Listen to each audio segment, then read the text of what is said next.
My daughter called me while I was on base and said, "Dad, we're playing Broken Radio." That was our secret code for an intruder in the house. I was in the middle of equipment maintenance in the motor. I was checking equipment in the motor pool when my phone rang. Talia's name lit up my screen. I answered immediately, wondering why my 8-year-old was calling during school hours. "Dad, we're playing Broken Radio," she said quietly. My blood turned to ice. We'd created that code 2 years ago after a break-in scare in our neighborhood. It meant she was in danger but couldn't speak freely. "That sounds fun, sweetheart," I replied, keeping my voice artificially calm. "Is Mama playing too?" "Yeah, she's been checking the doors a lot and looking through the curtains." I stepped away from my unit, signaling to Sergeant Hayes that I needed a minute. My heart hammered against my ribs. "Are you at home? Shouldn't you be at school?" I asked. "Mama picked me up early. We're making lunch now. Turkey sandwiches." Sergeant Hayes noticed my expression and walked over. He mouthed, "Everything okay?" with concern on his face. "That's nice of her. Can you tell me more about this radio game?" I asked Talia while shaking my head at Hayes. "Mama keeps pretending to talk to stations, but the radio isn't even on," Talia whispered. "She asked me lots of questions about when you come home from work."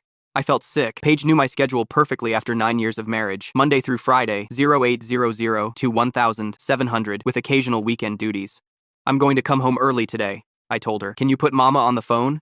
"She's in the bathroom right now," Talia said. "Dad, I'm sitting by the kitchen window. I can see Mama put suitcases in the car trunk earlier." Hayes was watching me intently now. I covered the microphone and whispered, "I need emergency dispatch." "What's happening?" he asked, already pulling out his phone. "Possible domestic situation. My wife might be planning to take my daughter." Hayes nodded grimly. "System shows minimum 2-hour delay for non-confirmed domestic emergencies. I'll see what I can do." I uncovered the microphone. "Talia, I'm coming home right now. Stay where you are, okay?" "Okay, but..." Her voice suddenly changed. "Oh, Mama wants the phone. Bye, Daddy." "Talia, wait." The line went dead. I immediately tried calling back. It rang once, then went to voicemail. I tried again with the same result. She was declining my calls. "Hayes, I need to see Commander Darius right now," I said, already moving toward the main building. "I'll keep trying emergency dispatch," Hayes called after me. "Go." I sprinted across the base, my mind racing through terrible possibilities. The landline at our house gave a busy signal when I tried it, deliberately left off the hook. Commander Darius looked up in surprise when I burst into his office without knocking. 20 years in the military had taught me proper protocol, but this wasn't the time. "Sir, I need emergency leave. My wife is attempting to leave with my daughter." Darius stood immediately. "Explain." "My daughter called using our emergency code. My wife is acting erratically, packing suitcases, asking about my schedule. She's blocking my calls now." "Go," he said without hesitation. "I'll approve the paperwork after. Do you need assistance?" "I need to get home. It's a 40-minute drive." "Take my vehicle," he said, tossing me his keys. "It's faster than yours. Keep me updated." I was already running before he finished speaking. My phone buzzed with a text from Hayes. "Emergency dispatch prioritizing your call. Officer en route to your address." I called my neighbor Owen as I peeled out of the parking lot. He lived 2 houses down and had a spare key. "Owen, it's me. I need you to check my house right now. Emergency situation." "On my way," he said without question. "What am I looking for?" "Just tell me if my wife and daughter are there. Don't approach if they are. Just watch and call me back." I broke every speed limit on the highway. The minutes stretched like hours as I waited for Owen to call back. When my phone finally rang 20 minutes later, his voice changed everything. "They're gone," he said. "House is empty. Door unlocked. Some drawers left open. What's happening?" I gripped the steering wheel so hard my knuckles turned white. "Call the police if they're not already there. Tell them possible parental kidnapping in progress." The line went silent for a moment. "Jesus, I'll call them now." I pressed the accelerator harder, praying I wasn't too late. I tried calling Talia back immediately. It rang once, then went straight to voicemail. I tried again with the same result. Paige was declining my calls. The landline at our house gave a busy signal, left off the hook deliberately. I felt sick. I sprinted to the barracks where Reggie was on break. He took one look at my face and stood up. "What's wrong?" he asked. "Family emergency. I need your truck. Now." He tossed me his keys without question. "Take it. Call me later." I peeled out of the parking lot, breaking every speed limit between the base and home. My mind raced through terrible possibilities with each passing mile. I called Owen again. "Any update? Are the police there yet?" "No police yet. House is definitely empty. Some drawers left open in the bedroom. Looks like they left in a hurry." "Check if her car is gone," I said, swerving around a slow-moving truck. "Already checked. Her SUV isn't in the garage or driveway." I hung up and called police dispatch directly. The operator started with standard questions until I cut her off. "This is a potential parental kidnapping. My wife is attempting to flee with my daughter against court orders." That was a lie. We had no court orders, but it worked. "Officer Blake is en route to your residence now, sir. ETA 10 minutes. I called Owen back. "Police are coming. Can you wait there?" "Of course. What else can I check? Look for a note or anything unusual?" I was 20 minutes from home when Owen called again. His voice was tense. "There's something you should see. Talia's stuffed elephant is sitting on your bed with a note." The elephant was Talia's favorite. She never went anywhere without it. "What does the note say?" I asked, my throat tight. "It just says I'm sorry. This is better for everyone. That's all." I gripped the steering wheel harder. "Is anything else missing?" "All the photo albums are gone, and her jewelry box." I finally reached our neighborhood and screeched to a halt in front of our house. Owen was waiting on the porch with a police officer. The officer introduced himself as Blake. He looked young but professional. Sir, I understand you believe your wife has taken your daughter without permission? Yes. My daughter called using our emergency code. She said my wife was acting strange and packing suitcases. I pushed past them into the house. The silence hit me like a physical blow. Our bedroom was a disaster. Drawers pulled out, closet doors open. I checked the bathroom and found Paige's expensive makeup and toiletries gone. I went to my home office and checked our joint bank account on my computer. The balance showed $43 remaining from over $12,000 that was there yesterday. She cleaned out the accounts, I told Blake, who was taking notes. And our passports are missing from the safe. Blake radioed in the information. I'm putting out a bolo for your wife's vehicle. What's she driving? White Honda Pilot, 2019. License plate JRK2948. I moved to Talia's room next. Her backpack was gone, along with some clothes, but her favorite books remained on the shelf. Something felt off about the air vent in her room. I walked over and found it slightly ajar. Inside was a phone I'd never seen before. She had a burner phone, I told Blake, showing him the discovery. Blake put on gloves before taking it. Mind if I check it? I nodded and he scrolled through the messages. His expression darkened. There are texts between your wife and someone named D, talking about plans to leave. He showed me the screen. The messages went back 3 months. I'll need to take this as evidence, Blake said. We're treating this as a possible kidnapping situation now. Owen appeared in the doorway. I just remembered something. There's been an unfamiliar car parked down the street occasionally. Dark sedan, tinted windows. I started checking other hiding spots around the house. Behind the washing machine, I found a hotel receipt. 2 weeks at the Extended Stay America across town, paid in cash. She's been planning this for months, I said, handing the receipt to Blake. While I was deployed overseas. Blake's radio crackled. We've got highway patrol looking for the vehicle. Do you have recent photos of your wife and daughter? I pulled out my phone and showed him pictures from last weekend. Talia's gap-toothed smile made my chest ache. I'm going to find them, I promised. More to myself than anyone else. Owen put his hand on my shoulder. We'll find them. The whole neighborhood will help. Blake finished his initial report and looked at me seriously. Sir, we're taking this very seriously. But I need to ask, is there any reason your wife would feel threatened or unsafe at home? Absolutely not, I said firmly. We had normal marriage problems, but nothing that would justify this. One more question, Blake said. Does your wife have family or friends she might go to? I thought about it. Her parents are in Arizona, but she has a coworker she's been spending a lot of time with lately, someone named Devin. Blake wrote down the information. We'll check all possibilities. In the meantime, stay here in case she tries to contact you. I nodded, but inside I was already planning my next moves. I wouldn't just wait. I couldn't. My daughter needed me. The phone in my hand buzzed with a text from an unknown number. My heart stopped when I read it. Daddy, I'm scared. I dumped the contents of Paige's burner phone onto my laptop. The call log showed dozens of calls to the same number over the past 3 months. I ran a reverse lookup. Devin Matthews, I muttered to Officer Blake. Paige's co-worker from the insurance office. Blake leaned over my shoulder. Let me see what I can find on him. I scrolled through the text messages while Blake made calls. My stomach turned with each new message. We'll be free soon. One message from Devin read. Just stick to the plan.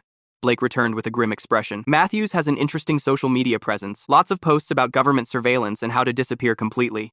I pulled up Devin's profiles. His feed was filled with conspiracy theories about microchips in military personnel and government tracking through household appliances. He's paranoid, I said, and he's been filling Paige's head with this garbage.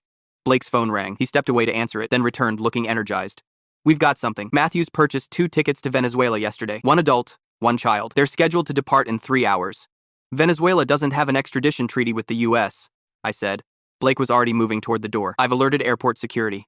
They'll flag them if they try to board. We raced to the airport in Blake's patrol car, sirens blaring. I kept trying Paige's phone, but it went straight to voicemail every time. A CPS officer named Karina will meet us there, Blake said as we sped down the highway. Standard procedure when a minor is involved. We reached the airport 40 minutes before the scheduled departure. Blake flashed his badge at security and got us through immediately. They've been detained at Gate 37. A TSA agent told us. Woman and child matching your description attempted to board with suspicious documentation. My heart hammered as we hurried through the terminal. I spotted Talia first, sitting with a woman in a blazer who I assumed was Karina from CPS. Daddy, Talia cried when she saw me. She ran toward me and I caught her in my arms. Are you okay? I asked, checking her for any signs of distress. I was scared, she whispered. Devin said we had to practice radio games a lot. I looked up to see Paige sitting in an airport security office, her face pale and drawn. A security officer stood guard outside. Karina approached us. I'm Karina Wilson, Child Protective Services. I've been speaking with your daughter while waiting for you to arrive. What happens now? I asked, still holding Talia tightly. That depends on what we learn during the investigation. For now, I need to continue my assessment. Blake gestured toward the security office. Your wife is waiting to speak with us. I knelt down to Talia's level. I need to talk to Mommy for a minute. Can you stay with Miss Karina? Talia nodded, though she gripped my hand tightly before letting go. Inside the office, Paige wouldn't meet my eyes. She sat with her hands folded in her lap, looking smaller than I'd ever seen her. Why? I asked simply. You don't understand, she said, her voice barely audible. Your work puts us in danger. They've been watching us. Who's been watching us, Paige? The government. Devin showed me proof. All those deployments, all those classified missions. They monitor families of military personnel. I felt a surge of anger. That's not true. Devin fed you paranoid conspiracy theories. He has evidence, she insisted. Documents, recordings. He works with people who know things. The door opened and a security officer entered. Sir, we've apprehended a man attempting to flee the terminal. Says his name is Devin Matthews. Blake stepped out to deal with the situation. I stayed with Paige. How long have you been planning this? I asked. 3 months, she admitted, since you came back from your last deployment. Devin said it was our only chance to disappear before they implanted tracking devices in Talia during her next doctor's visit. I stared at her in disbelief. And you believe that? Her eyes filled with tears. He had documentation, government seals. Everything looked real. The door opened again. Blake entered with Devin in handcuffs. Devin was younger than I expected, maybe early 30s, with wild eyes and a nervous twitch. Tell him, I demanded. Tell her the truth. Devin glared at me. You're one of them. You don't even know how deep it goes. Blake tightened his grip on Devin's arm. Save it for your statement. We found fake passports and over $50,000 cash in your luggage. Paige looked at Devin with dawning horror. You said we were just going on vacation until things calmed down. We were escaping, Devin shouted as Blake pulled him from the room. They're everywhere. After Devin was gone, Paige broke down completely. Her shoulders shook with sobs. I thought I was protecting her, she whispered. He showed me things, convinced me we were in danger. Karina entered with Talia. I've completed my initial assessment. Talia has confirmed she was not a willing participant in this departure. She believed it was a game at first. Talia looked at her mother with confusion. Devin said the radio game was practice for a real emergency. He said bad people might come for us. I held Talia close while Karina continued. Security found fake passports and large amounts of cash in the luggage. This appears to be a planned abduction orchestrated by Mr. Matthews. What happens now? Paige asked, her voice small. Mr. Matthews will face multiple charges, Blake said from the doorway. As for you, that depends on your cooperation and what the investigation reveals about your level of involvement. I looked at Paige, the woman I'd loved for 9 years, now a stranger, manipulated by paranoid delusions. I want to go home with Daddy, Talia said clearly, clinging to my hand. Karina nodded. For now, that seems appropriate. We'll need to conduct follow-up interviews, but initial evidence suggests Miss Paige was being manipulated. As we left the security office, I felt Talia's small hand in mine. She looked up at me with relief in her eyes. I knew you'd come when I said broken radio, she whispered. I knelt down and hugged her tightly. I'll always come when you need me, always. The airport buzzed with activity around us, but in that moment, it was just the two of us, safe, together. The rest, we would figure out one step at a time. Devin faced multiple felony charges. The DA charged him with attempted kidnapping, identity fraud, and conspiracy to commit international flight to avoid prosecution. His bail was set at over $200,000. I watched from the gallery during his arraignment. He still had that wild look in his eyes. Paige underwent a psychological evaluation the following week. The psychiatrist found clear signs of manipulation, trauma, and coercive control. She had genuinely believed our family was in danger.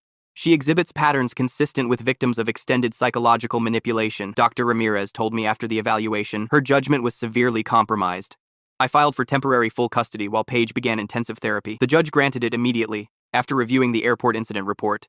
Talia started weekly sessions with Caleb, a child therapist who specialized in trauma. He had 20 years of experience working with children in confusing family situations. She's processing this remarkably well, Caleb told me after their third session. Children are resilient when they have stability. I installed a new security system at home. Every door and window had sensors. All passwords were changed. I even switched our phone numbers. Sloan arrived from Colorado the day after the airport incident. My sister took one look at the situation and immediately requested leave from her job. I'm staying for as long as you need me, she said, unpacking her bags in the guest room. Talia needs familiar faces right now. Her presence made an immediate difference. Talia had always adored her aunt, and Sloane's calm energy helped establish a new routine. Owen organized a neighborhood support network. Families took turns dropping off meals and checking in. Their kindness overwhelmed me. We've got your backs, Owen said, delivering a lasagna from his wife. Just focus on Talia. After completing her initial 6-week therapy program, Paige began supervised visitation. The first meeting was awkward and tearful. Talia was hesitant, but ultimately ran to her mother's arms. I'm so sorry, baby, Paige whispered, holding Talia close. I made a terrible mistake. Karina from CPS observed the visit. She noted positive interactions and recommended continuing the supervised schedule. During their 5th therapy session, Caleb helped Talia create new emergency codes. She chose purple elephants as her new danger phrase. This one is just between us, she told me seriously, and Aunt Sloan knows it too. Paige and I began mediated counseling to discuss co-parenting. The therapist helped us establish clear boundaries and communication protocols. We need to rebuild trust slowly, the therapist advised, for Talia's sake. Commander Darius called me into his office upon my return to duty. He handed me an official commendation for exemplary conduct during a family crisis. You handled an impossible situation with professionalism, he said. The military takes care of its own. Sergeant Hayes stopped by our house with his family. They brought Talia a stuffed elephant to replace the one left behind during the escape attempt. Military families stick together, Hayes told me as our kids played in the backyard. Whatever you need, just ask. Devin's trial was set for early next year. The prosecutor had mountains of evidence from his apartment, maps, fake documents, and detailed plans for disappearing with Paige and Talia. He'll be going away for a long time, Blake informed me during a follow-up visit. The identity fraud charges alone carry substantial prison time. Karina continued monthly home visits. Her reports consistently noted positive adjustment and a stable environment. You're doing everything right, she assured me during her third visit. Talia is thriving despite the circumstances. Paige's therapist diagnosed her with situational anxiety disorder exacerbated by manipulation. The treatment plan included medication and twice-weekly therapy sessions. Devin targeted her vulnerabilities. The therapist explained during a joint session. He systematically isolated her from reality. 2 months after the airport incident, Talia slept through the night without nightmares for the first time. I sat beside her bed watching her peaceful face and finally allowed myself to cry. Sloan found me there an hour later. She didn't say anything, just sat beside me and held my hand. She's going to be okay, Sloan finally whispered. You both are. The court scheduled a hearing to revisit our custody arrangement. Paige's therapist submitted a detailed report on her progress and treatment compliance. I don't want to take Talia from you, Paige told me the night before the hearing. I just want to be part of her life again. I believed her. The manipulation that had driven her to such desperate measures wasn't entirely her fault. We'll figure out what's best for Talia, I promised. That's all that matters now. The judge approved a gradual transition to unsupervised visits, contingent on Paige's continued therapy. Talia would remain living primarily with me for the next year. Caleb suggested family therapy sessions with all three of us. The first one was tense, but productive. Talia needs to see you working together, he explained. It helps her feel secure. Paige moved into a small apartment 10 minutes from our house. She decorated Talia's room there with space-themed wallpaper and glow-in-the-dark stars. I want her to feel at home in both places, Paige said during a drop-off, even if it's just for visits. 6 months after the incident, we celebrated Talia's 9th birthday together. Paige and I managed to coordinate the party without any major issues. Talia blew out her candles and announced her wish out loud, breaking birthday tradition. I wished for my family to be happy, she said, looking between Paige and me. All of us. That night, after everyone had gone home and Talia was asleep surrounded by new presents, I sat on the porch with Paige. We talked honestly for the first time in months. I'm sorry I believed him over you, she said quietly. He made everything sound so convincing. I'm sorry I didn't notice something was wrong sooner, I replied. We weren't back together. That bridge had burned completely, but we were finding a new way forward for Talia's sake. The healing process was slow and sometimes painful. There were setbacks and difficult conversations, but watching Talia regain her confidence and security made every challenge worthwhile. Do we still need the broken radio code? Talia asked me one evening as I tucked her in. We can have codes if they make you feel safer, I told her, but you can always just tell me directly if something's wrong. She nodded thoughtfully. I think I like purple elephants better anyway. I kissed her forehead and turned out the light. Our family had been fundamentally changed, but we were finding a new normal, one day at a time.